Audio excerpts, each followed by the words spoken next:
here in Akihabara today, it just keeps changing. It changes so much, and I wanted to do kind of a walk and talk today. Just kind of talk about certain things happening in Japan in regards to when is it going to open up, when is tourism going to happen again, and just kind of talk about what life has been like in the last 2 years living here. So let's just walk and talk.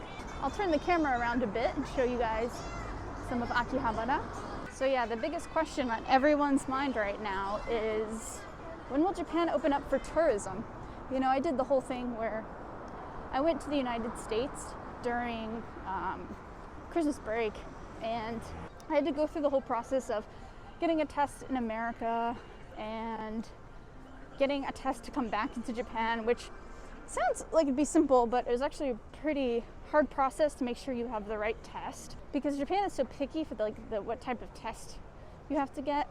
So there's a lot of research that went into that, and for a lot of people it's just not worth the money, not worth the effort that it takes to go visit like your home country and then to get back into Japan, just because it's like all the regulations, it's like so difficult, right? It's kind of more of a hassle than it's worth half the time to go visit your home country right now, and it's been like that for a lot of foreigners. I know a lot of foreigners right now who have just stayed here for the last 2 years, have not left Japan, haven't seen their families, because usually when you left Japan and came back in, you had to quarantine for like 2 weeks, and a lot of people did not have that in their work schedule, so a lot of people just weren't doing it.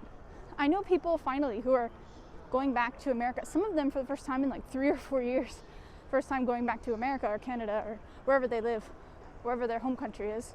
But between the costs for the test that you have to get to make sure you're not sick and the quarantine time, it just wasn't worth it for a lot of people. But that's became a lot easier recently for residents of Japan, for people who have visas to stay here and work here.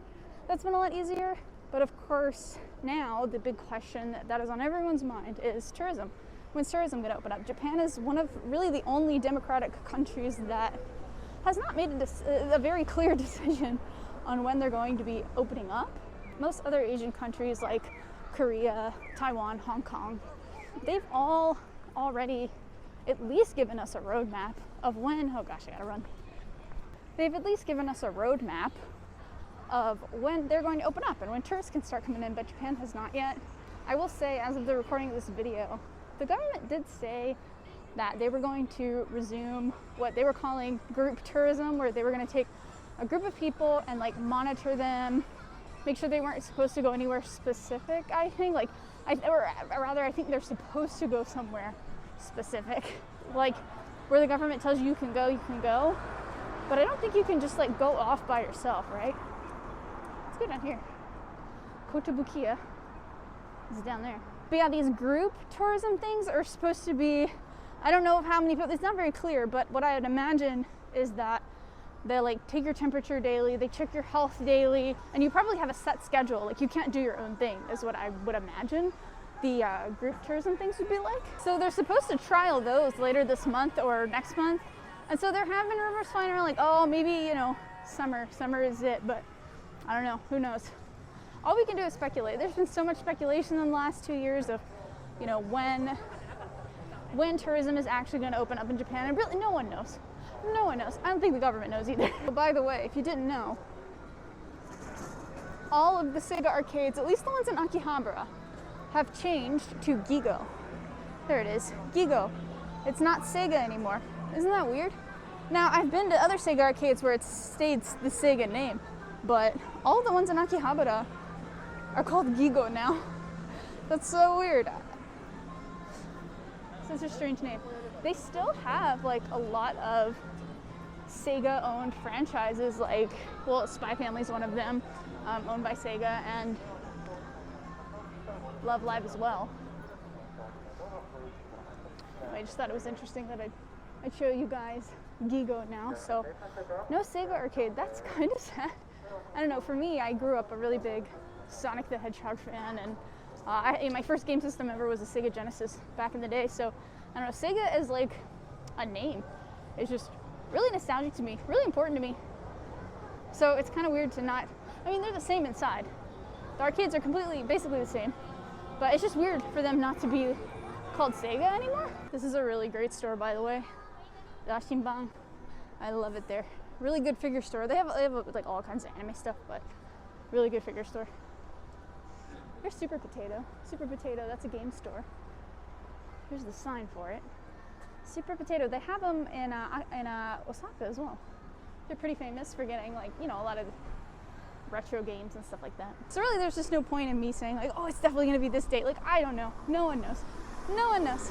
It's just gonna have to be one of those things where the government says, okay, this is the date, and that's, you know, all we can really wait for. As far as living here for the past 2 years, sometimes I feel like I live in a completely different world. Here, you know, you've probably seen like everyone that's passing by is wearing masks. Here, I'll point the camera forward. I promise you won't see one person without a mask.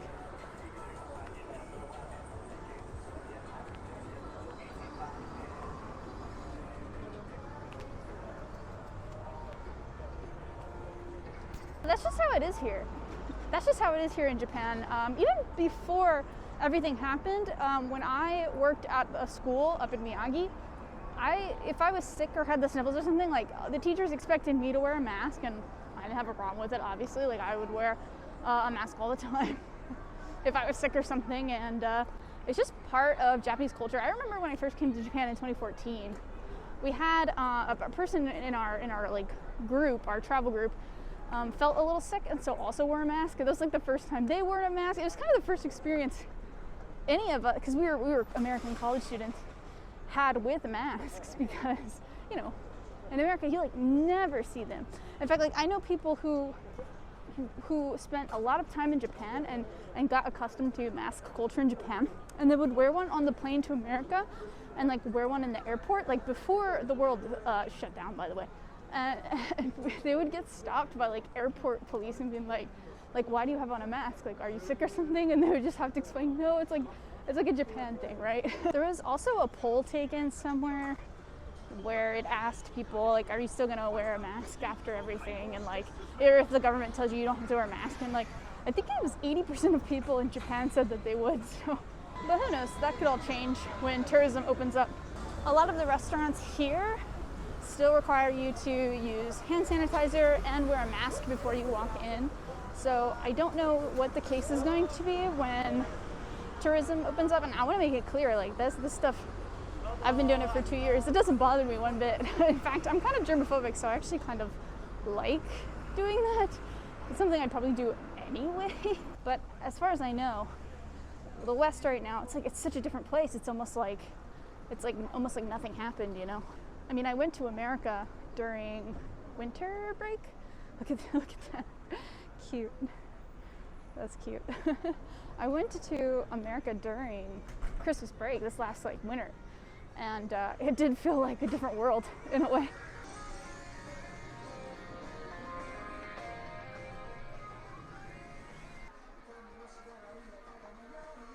I always just want to check and see if there's any gachapon. It's worth getting right now. These are tempting. The you-can't bean bags. Those are cute.